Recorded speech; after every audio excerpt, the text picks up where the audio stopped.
नमस्कार। आप देख रहे हैं स्पेशल कवरेज न्यूज। मैं हूं आपके साथ शिव कुमार। मेरे साथ हैं वरिष्ठ पत्रकार आदरणीय राकेश पाठक जी। स्वागत और अभिनंदन। देर रात प्रधानमंत्री 13 दिन बाद जागे, भागे भागे एक्स पर पहुंचे और दो दो भाषाओं में ईरान से अपना अनुरोध किया। इस अनुरोध में कहीं भी ईरान के सुप्रीमो अयतुल्ला खामनेई जी के निधन का कोई जिक्र था, ना उनका शहादत का कोई जिक्र था, ना उनके प्रति कोई शोक संवेदना। आखिर क्या कारण हुआ कि 13 दिन बाद वहां के राष्ट्रपति को टैग करके अपनी बात लिखनी पड़ी? उधर ईरान मीडिया के मुताबिक ईरान के एक सेना के अधिकारी ने कहा है कि देर रात यूएस के राष्ट्रपति का यानी ट्रंप का मैसेज आया है। उस मैसेज को लेकर भी उन्होंने कह दिया आर पार की लड़ाई लड़ेंगे। इधर अमेरिका में मिड टर्म पोल आ गया है। ट्रंप बेहद परेशान है। जो अमेरिका में स्थितियां हैं, अगर वो और बढ़ी तो ट्रंप केवल एक सफेद हाथी बनकर रह जाएंगे। केवल बात तो अपनी कर सकते हैं, लेकिन उनकी कोई वैल्यू नहीं बचेगी। ये अमेरिका की राजनीति में एक बहुत बढ़िया काम है कि 2 वर्ष बाद ये मिड टर्म पोल साबित कर देते हैं आप कितना कामयाब है। क्योंकि वहां हर चीज एक सिस्टमेटिक है। राष्ट्रपति कुछ भी चीखते रहें, लेकिन अगर वहां के निवासी हैं शिव कुमार मिश्रा या राकेश पाठक जी, तो खड़े होकर अपनी बात कह सकते हैं। कोई एस्मा नहीं लगेगा, कोई यूएपीए नहीं लगेगा और उन्हें अपनी बात कहने का अधिकार है। लेकिन सवाल ये उठता है, क्या तेल और गैस के संकट से प्रधानमंत्री इतने घबरा गए हैं कि साहेब होर्मुज खोल दीजिए? अब ये खुलेगा कि नहीं खुलेगा, गैस का संकट खत्म होगा कि नहीं होगा? कल मैं तो हरदीप पुरी का वो वीडियो में तस्वीर देख रहा था, जहां वो यूं बैठे हुए थे, ये लग रहा था कि राहुल गांधी कुछ और न बोल पड़े, कुछ और न बोल पड़े। लेकिन बिरला जी अपनी पुरानी आदतों से और एक कदम आगे बढ़ते दिखे। क्योंकि वो क्यों नहीं बढ़े? कल राकेश सर ने बताया था कि जब नेता सदन के बाद दूसरे नंबर की पोजीशन पे आने वाले गृह मंत्री, हालांकि वो इस समय तीसरे नंबर पर हैं, राजनाथ जी रूठ गए थे तो उन्हें दूसरे नंबर पर किया गया, तो वो तीसरे नंबर वाला नेता सदन में जब अपशब्दों का प्रयोग कर सकता हो, तो फिर उस सदन की चेयर पर सभापति तो कुछ भी कर सकता है। वो तो सदन का इंचार्ज है, मालिक है। तो राकेश सर, क्यों करना पड़ा प्रधानमंत्री को 13 दिन बाद ट्वीट? क्या स्थितियां बहुत ज्यादा विपरीत हैं? देखिए, स्थितियां कितनी विपरीत हैं इसका अंदाजा प्रधानमंत्री नरेंद्र मोदी के उस ट्वीट से हो जाता है जो उन्होंने पहले अंग्रेजी में फिर फारसी में किया है। हमारे दर्शक ये ट्वीट देख रहे हैं कि इसमें नरेंद्र मोदी लिख रहे हैं, मेरी ईरान के राष्ट्रपति मसूद पेजेश्कियन से बातचीत हुई। हमने क्षेत्र में शांति की, सद्भाव की बात की। तमाम सारी बातें हैं इसमें, लेकिन सबसे जरूरी 2 बातें नहीं है इसमें। नंबर 1, ईरान पर अमेरिका और इजराइल के हमले के बारे में एक शब्द नहीं है। ये देखिए फारसी में। दूसरा, ईरान के सुप्रीम लीडर अली खamenei की हत्या, या नरेंद्र मोदी के शब्दों में ही अगर वे चाहते तो मौत के बारे में 2 शब्द भी नहीं कहे गए। लेकिन ये बातचीत करनी क्यों पड़ी? नरेंद्र मोदी को 13 दिन बाद मालूम पड़ा क्या कि ईरान पर कोई हमला हुआ है, वहां लड़ाई चल रही है? ईरान, इजराइल और अमेरिका आपस में गुत्थम गुत्था हो रहे हैं, सैकड़ों लोग मारे जा रहे हैं, पूरा पश्चिम एशिया त्राई त्राई कर रहा है। नरेंद्र मोदी ने पहली फुर्सत में खाड़ी के देशों के मुखियाओं से, शेखों से, हमलावर इजराइल के प्रधानमंत्री से, सबसे बात कर ली थी। फिर वे चले गए चुनाव में। केरल, तमिलनाडु, बहुत व्यस्तता है उनकी। फिर उनको याद आया कि अरे, तेल के लिए लाइनें लगने लगी। वैसे तो वे कह रहे थे अफवाहों पर ध्यान न दें, विदेश मंत्रालय, वाणिज्य मंत्रालय, पेट्रोलियम मंत्रालय, पूरी सरकार पहले तो ये कहती रही कि कोई कमी नहीं है पेट्रोलियम पदार्थों की, गैस की कोई कमी नहीं है। मजे की बात यह है, आपने वो वीडियो देखा होगा कि पुलिस के अधिकारी भोंपू हाथ में लेकर, माइक लेकर कतार में लगे लोगों से कह रहे हैं लाइन मत लगाइए, सिलेंडर की कोई कमी नहीं है, फिर भी लोग नहीं सुन रहे। देश का ऐसा कौन सा शहर है जहां पर गैस सिलेंडर के लिए लोग कतार में नहीं लगे? तो जब नरेंद्र मोदी को यह सूचनाएं मिली कि उनके तमाम प्रयासों के बावजूद लोग ये नहीं मान रहे, ये कोरी अफवाह है, सर्वर क्रैश हो गया इंडियन का, लोगों को सिलेंडर मिल नहीं रहे हैं, बुकिंग नहीं हो पा रही है, ये क्यों हो रहा है? क्योंकि ईरान ने हॉर्मुज जल संधि पर अड़ी डाल रखी है, बैरियर डाल दिया है। अब इसके बाद क्या हुआ, कल पिछले 24 घंटे की घटनाओं पर भी नजर डाल लीजिए। सूत्रों के मुताबिक, सोर्सेज ने बताया है कि ईरान ने इजाजत दे दी है, तेल टैंकर भारत के अब वहां से निकल सकते हैं। दिन भर खबरें चलती रही, मोदी है तो मुमकिन है, यह है मोदी का जलवा। लेकिन जब शाम को प्रेस कॉन्फ्रेंस हुई तो विदेश मंत्रालय के प्रवक्ता और पेट्रोलियम मंत्रालय के अधिकारी सबने हाथ खड़े कर दिए। रणधीर जायसवाल को सुन लीजिए क्या कह रहे हैं जी। सर, ये तो शाम को विदेश मंत्री के प्रवक्ता ने निर्वस्त कर दी मीडिया, सूत्र कहां चले गए। और रहा बचा, प्रधानमंत्री ने बता दिया कि वो कह रहे हैं कि आप हमें खोल दीजिए। ये तो 10 घंटे पुराना ट्वीट है, एक्स पर पोस्ट है, यानी रात 11 या 12 बजे के आसपास। तो इतना सब कुछ इस देश के नागरिक नहीं समझ रहे हैं कि ये परोस क्या रहे हैं मीडिया वाले। देखिए, शुरू में तो लोग उसी भ्रम में पड़ जाते हैं ना। हम और आपने भी ट्वीट कर दिया था कि भारत को इजाजत दे दी है ईरान ने, फिर कुछ घंटे बाद हमें रिट्वीट करना पड़ा कि अभी इसकी पुष्टि नहीं हुई है। फिर ईरान की तरफ से आधिकारिक रूप से बता दिया गया कि भारत के तेल टैंकर्स को निकलने की इजाजत नहीं दी गई। अब थोड़ा सा वो विवरण भी जान लीजिए। मैं चाहता हूं हमारे दर्शक थोड़ा सा विस्तार से जान लें कि कितना संकट है हमारे ऊपर वहां। देखिए, विदेश मंत्रालय ने कहा, उन्होंने शिपिंग मिनिस्ट्री के यानी जल परिवहन मंत्रालय के स्पेशल सेक्रेटरी राजेश कुमार सिन्हा ने जो कहा है, पहले वो सुन लीजिए। 28 भारतीय ध्वज वाले जहाज अभी भी फारस की खाड़ी में फंसे हैं। 778 नाविक, हमारे बहादुर भाई, इन पर सवार हैं। ये कौन कह रहा है? शिपिंग मिनिस्ट्री का स्पेशल सेक्रेटरी कह रहे हैं हमारे 778 नाविक, हमारे बहादुर भाई इन पर सवार हैं।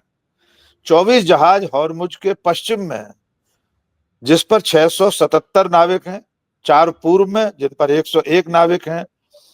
मतलब अभी भी अटके निकल नहीं पाए हैं। ये शब्द हैं शिपिंग मिनिस्ट्री के स्पेशल सेक्रेटरी राजेश कुमार सिन्हा साहब के। दिन भर गोदी मीडिया ने आपको ये बताया कि इजाजत मिल गई, निकल आए जहाज। एक लाइबेरिया का जहाज किसी दूसरे रास्ते से पतली गली से आ गया तो उसको लेकर तुमार बांधा जा रहा है कि देखिए एक जहाज आ गया। वो तो चोर रास्ते से आया है।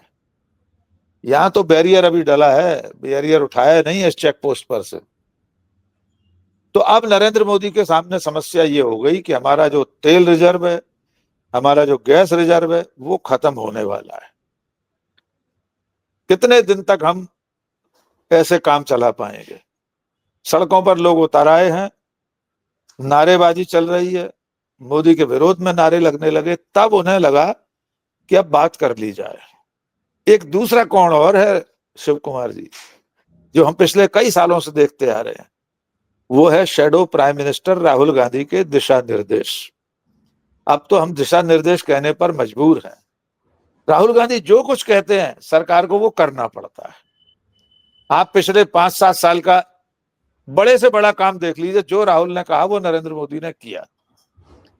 कल भी दिन में राहुल गांधी ने कहा, प्रधानमंत्री जी अपनी गलती अभी भी सुधार लीजिए, देर नहीं हुई है। ईरान से बात कीजिए, देश का स्टैंड क्लियर कीजिए। एक सिब्बल साहब हैं, पूर्व विदेश सचिव भारत के, उन्होंने एक टेलीविजन चैनल से बात करते हुए कहा कि नरेंद्र मोदी को अली खamenei की मौत पर शोक जताना था। फिर उन्होंने एक रास्ता और बता दिया। सिब्बल साहब ने कहा कि आप चाहते तो अमेरिका का नाम न लेते, लेकिन इतना तो कहते कि उनकी मौत पर भारत को दुख है, अमेरिका का नाम मत लेते। भाई किसके हमले में मारे गए छोड़ दीजिए, बिल्कुल। लेकिन लेकिन शोक तो मारे तो जताना गए, चाहिए था। मारे तो गए। मारे पे इस हम अपनी शोक संवेदना व्यक्त करते हैं कि हम आपके मौत से व्यथित हैं, बस बात खत्म हो व्यथित गई। है बस। और भाई किसके हमले में मरे छोड़ दीजिए, अमेरिका से आपको इतना डर लग रहा है। डोनाल्ड ट्रंप चूंकि आपके सुपर लीडर हैं, बॉस है, सुप्रीम बॉस लीडर है। हैं, भारत के सुप्रीम लीडर, नहीं सर, तो आप आप ये अपना बात नाम, मत कहिए, उनके होंगे, हमारे नहीं है, हमारे नहीं, नहीं हमारा नरेंद्र, संविधान, हमारा भारत के नहीं, अधिकार है। भारत के नहीं, सॉरी भारत के नहीं, नरेंद्र भाजपा मोदी और के मोदी, सुप्रीम लीडर, भाजपा और भाजपा मोदी।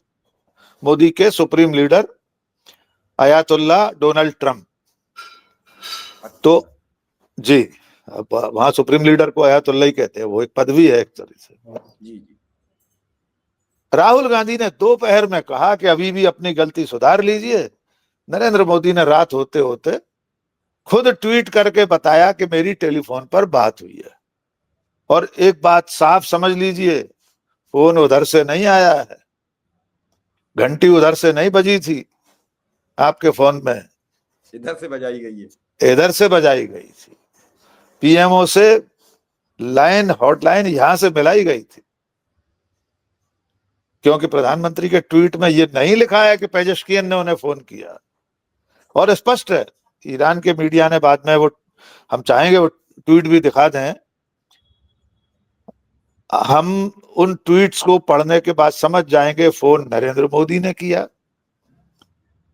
तेल के लिए चिरौरी की, हॉर्मुज जल संधि को खोलने के लिए विनती की, फरियाद की, लेकिन ईरान के राष्ट्रपति ने इनकार कर दिया है। ये उससे बड़ी सच्चाई है, न खुदा ही मिला न विसाले सनम। 13 दिन तक बात नहीं की थी तो अब भी नहीं करते, और बात की थी तो नतीजा निकलना चाहिए था, परमिशन मिलनी चाहिए थी। आप ट्वीट करते, प्रधानमंत्री कार्यालय करता, चलिए आप नहीं करना चाहते, विदेश मंत्रालय कर देता कि प्रधानमंत्री की चर्चा के बाद ईरान इस पर सहमत हो गया है कि हॉर्मुज जल डमरू मध्य खोल दिया जाएगा, हमारे जहाज जो फंसे हुए हैं उन्हें निकलने दिया जाएगा। और ये कितना बड़ा खतरा है, इसे भी समझ लीजिए। हमारे जहाज यूं ही नहीं खड़े हैं किसी अमन चैन वाली जगह पे, वो वहां खड़े हैं जहां रोज मिसाइलें और ड्रोन बरस रहे हैं, जहां अमेरिका के टैंकर्स पर हमला कर रहा है ईरान। कौन सा छोटा सा ड्रोन आकर आग का गोला बना देगा हमारे जहाज को, हमारे बहादुर भाइयों को, उनकी जान पर कितना बड़ा संकट हो सकता है, इसका अंदाजा लगाकर देखिए वे कैसे पानी के जहाजों में उस वक्त दिन और रात काट रहे हो। वो युद्ध क्षेत्र है, वॉर जोन है, शांति क्षेत्र में, हिंद महासागर में नहीं घूम रहे हैं वे। तो इन 776 भारतीयों की चिंता नरेंद्र मोदी को हुई तब जब यहां सड़कों पर लोग उतर आए, वैसे उन्हें चिंता नहीं थी, फंसे हैं तो फंसे रहने दो। लेकिन बड़ा तमाचा अगर हम कहें हमारी विदेश नीति के गाल पर है कि हमारी विदेश नीति पेंडुलम बन गई है। मैं इधर जाऊं या उधर जाऊं, बड़ी मुश्किल में हूं, मैं किधर जाऊं। पता ही नहीं है नरेंद्र मोदी को विदेश नीति क्या होती है। इतने बड़े संकट में हमें किसके साथ दिखना चाहिए, किसके साथ खड़े होना चाहिए, सामान्य रस्में औपचारिकताएं क्या होती हैं, वे निभाना चाहिए कि नहीं। ईरानी दूतावास में सिर्फ विदेश सचिव और मुख्तार अब्बास नकवी दस्तखत कराए रजिस्टर पर। हुई मुख्तार अब्बास नकवी, क्या हैसियत है नकवी की, कहाँ है, मंत्री है क्या, संवैधानिक पद पर है, भारत सरकार के नुमाइंदे हैं। ऐसे तो बीजेपी का कोई भी पन्ना प्रमुख रजिस्टर पर दस्तखत कराए। ईरान का दूतावास खुला हुआ है, शिव कुमार जी आप खुद जा सकते हो, आप चले जाइए, दस्तखत कराइए वहां शोक पुस्तिका पर। जी सर सवाल ये नहीं है, सवाल ये है कि हर बार ये मीडिया मुंह की खाती है, और जब राहुल गांधी दिन में सवाल करते हैं कि देर हो गई है तो क्या, लेकिन ईरान ये कह रहा है कि हुजूर आते आते बहुत देर कर दी, हुजूर आते आते बहुत देर कर दी। अब हुजूर ने तो आते आते देर कर दी। कल इंडियन ऑयल ने एक लेटर जारी किया। देखिए क्या बेवकूफियां होती हैं। उन्होंने कहा कि जब आपकी चाय खोल जाए, जब आपकी सब्जी खोल जाए, तो आप गैस को लो फ्लेम पे कर दीजिए। भैया इतना बड़ा आविष्कारक आपके पास था और आप पिछले 75 सालों से या जब से गैस चली है तब से आप इसे रोके क्यों थे? अगर 25% बचाई होती, सिलेंडर किसी के घर में 30 दिन चलता है, 12 दिन सर और चला होता तो कितना फायदेमंद होता। इतना बड़ा आविष्कार उसी तरीके से। कल से सर एक और चीज पे बड़ी चर्चा हो रही है, पाइपलाइन पे, तेल गटर की पाइपलाइन पर। सदन में कल टीएमसी के सांसद ने, कीर्ति आजाद ने ऐसा समा बांधा है कि उनका वीडियो ही इतना वायरल है, शायद कोई और वीडियो कल की कार्यवाही का नहीं देखा गया होगा। तो सर फिर प्रधानमंत्री अपनी योजना क्यों नहीं लॉन्च कर रहे हैं? हम नहीं रहते ईरान की गैस पर डिपेंड, हमें क्या जरूरत है? जब मेरे पास हर मोहल्ले गली से सीवर गुजर रहा है, सीवर के मुंह खुलवाओ, सबके घर का एक एक पाइप डलवाओ, सबकी गैस में लगवाओ, बनने दो खाना, क्या बुरा है? अरे रोटी मत सेको क्योंकि वो सीवर की है, उसके लिए एक सिलेंडर सेट रखो, वो दूसरे में सेट रखो, एक चूल्हा और खरीद दो। सर कल से जो इंडक्शन कुकर है, इंडक्शन चूल्हा है, कल उस इंडक्शन को अभी स्टॉक खत्म आउट ऑफ स्टॉक हो गया, कहीं नहीं सभी जगह मौजूद था। और जो दुकानों पे 1,500, 1,500, 1,600 रुपया के मिलते थे, वो 2,500 रुपया के भी नहीं मिल रहे हैं। दुकानदार कहता है ही नहीं, आप उसे 3,000 चुपचाप दो तो वो पकड़ा देता है। ऐसे में क्यों नहीं सीवर तोड़वाए जा रहे हैं? मेरा सर बड़ा गंभीर सवाल है आपसे। देखिए पहले तो हम इंडियन ऑयल की उस एडवाइजरी पे आते हैं। उन्होंने ये बता दिया है कि ये देश 21वीं सदी में भी इतना मूढ़मती है कि लोगों को अपने घर की गैस को इस्तेमाल करने की तमीज नहीं है। वो बता रहे उबाल आ जाए जब, तो आप गैस को कम कर दीजिए। कुकर में, प्रेशर कुकर में आपने दाल रखी है, अगर 2 सीटी आ गई है तो तीसरी सीटी का इंतजार मत कीजिए, बंद कर दीजिए। यानी अब इस देश को खाना पकाने की तमीज सिखाएगी सरकार। इतना वज्र मूर्ख समझते हैं ये लोग इस देश को कि भारत की गृहिणियों को, पुरुषों को, खानसामों को, बावर्चियों को, होटल रेस्टोरेंट में खाना बनाने वाले कुक्स को, किसी को इतनी तमीज नहीं है कि गैस कब सिम करनी है, कब बंद करनी है। पेट्रोलियम मंत्रालय आपको बताएगा, और इससे कितनी बचत हो जाएगी। और ये बात सही है, आपने सही कहा, अगर ये इतनी बड़ी बचत थी तो जब से भारत में इस तरह की गैस का इस्तेमाल शुरू हुआ है, हम लोगों ने तो उस पीढ़ी को देखा है। हम लोग उस पीढ़ी के हैं जहां पर सिगड़ी पर या चूल्हे पर खाना बनता था हमारे घरों में, कोयले पर लकड़ी जलाकर। तो 50 साल से याद दिला देते कि भैया ये गैस कम करनी है इतनी देर बाद। दूसरा आते हैं कीर्ति आजाद के बयान पर। सर एक और आ गया, अभी हमने आपसे बात करते करते इंडियन ऑयल कारपोरेशन के ट्विटर पर चले गए थे 12 घंटे पहले। दाल, राजमा, छोले जैसे अनाज एवं सख्त सब्जियों को पकाने से पहले भिगोना एक छोटी सी आदत जो बड़ा फर्क ला सकती है। क्या बात, खाना जल्दी पकता है। एलपीजी की अच्छा सर, छोले और राजमा कब नहीं भीगते हैं और कब बिना भीगे बनते हैं किस घर में? मैंने कहा ना कि ये सरकार पूरे देश को बज्जर मूर्ख समझती है, जबकि असल में मूर्ख तो सत्ता में बैठे लोग हैं, ये सरकार है, महामूर्ख सरकार है ये, जो अब ये बता रही है कि छोले और राजमा को पहले से भिगो के डालना है। बिना भिगोए कब बनता है तो रोज छोले और राजमा। सही कहा आपने। लेकिन अब आते हैं नरेंद्र मोदी के उस आविष्कार पर। देखिए, मैं नोबेल कमेटी की कड़ी निंदा करना चाहता हूं कि अब तक नोबेल कमेटी ने विज्ञान का नोबेल पुरस्कार नरेंद्र मोदी को घोषित नहीं किया। इतने सारे वे वैज्ञानिक आविष्कार बता चुके हैं, बादलों की ओट से रडार को धोखा देना, गणेश जी के सिर पर हाथी का सिर लगाने की प्लास्टिक सर्जरी, नाले की गैस से चाय बनाना, एक्स्ट्रा 2AB और पता नहीं क्या क्या। मतलब ये नोबेल कमेटी की बड़ी अलाली और लापरवाही है। इतने महान वैज्ञानिक को अब तक उसने विज्ञान का नोबेल पुरस्कार नहीं दिया। कीर्ति आजाद भी तो यही कह रहे थे सदन में कि नरेंद्र मोदी जी ने जब इस आविष्कार के बारे में बताया था तब से लेकर अब तक अगर इस पर शोध हुआ होता, देश ने इस दिशा में काम किया होता, रिसर्च की गई होती, तो आज देश को गैस का संकट नहीं होता।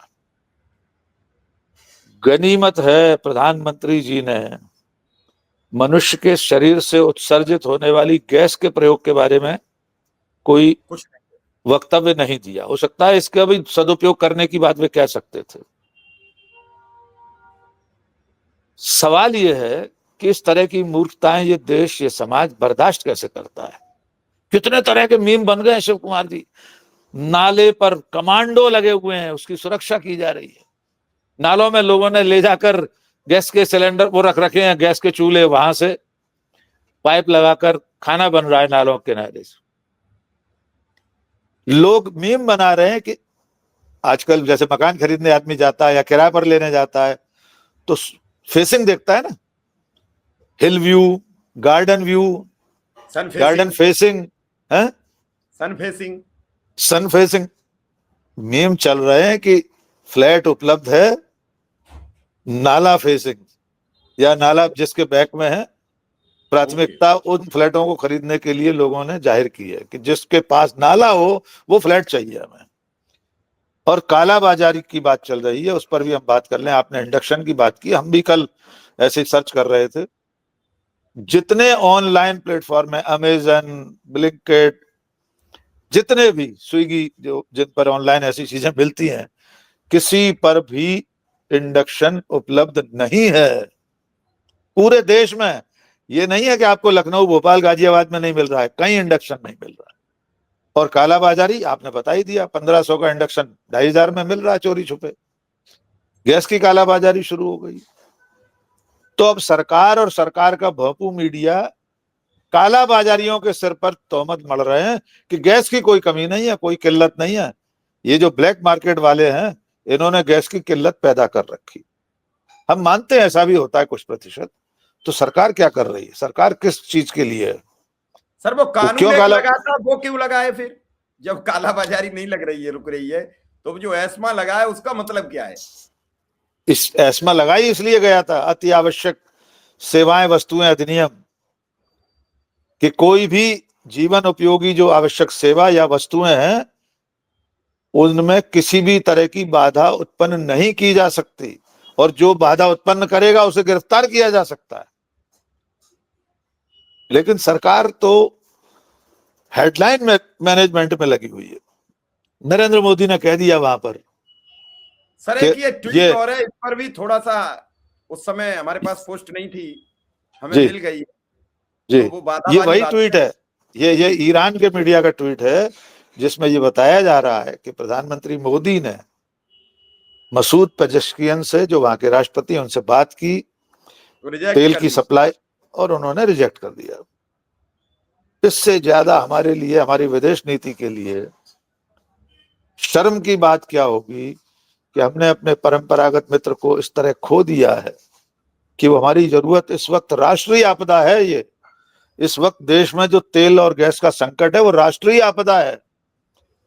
वरना आपको छोले और राजमा गलाने का मशवरा नहीं दे रहा होता पेट्रोलियम मंत्रालय, पेट्रोलियम की कंपनियां।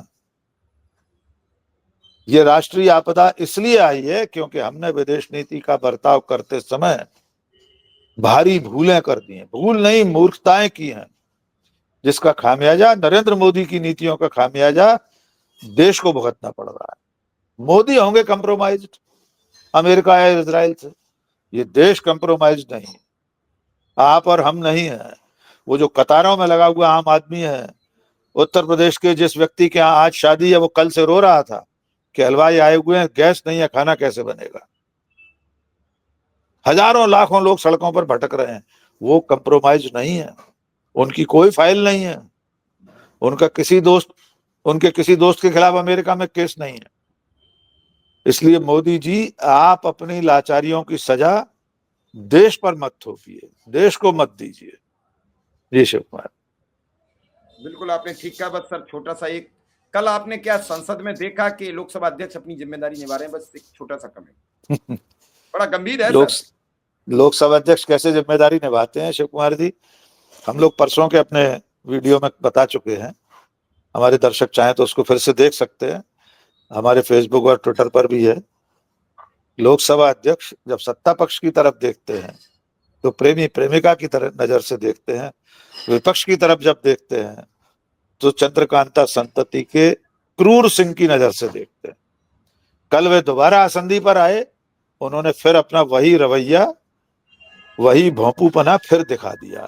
वे सुधरेंगे नहीं, लेकिन उनके लिए इससे ज्यादा अपमानजनक बात क्या होगी कि उन्हें पद से हटाने के लिए विपक्ष को प्रस्ताव लाना पड़ा। उनसे कोई उम्मीद मत रखिए कि वे निष्पक्ष भाव से सदन को चलाएंगे। जी सर, आपने हमें समय दिया, इसके लिए आपका बहुत बहुत आभार, बहुत बहुत धन्यवाद।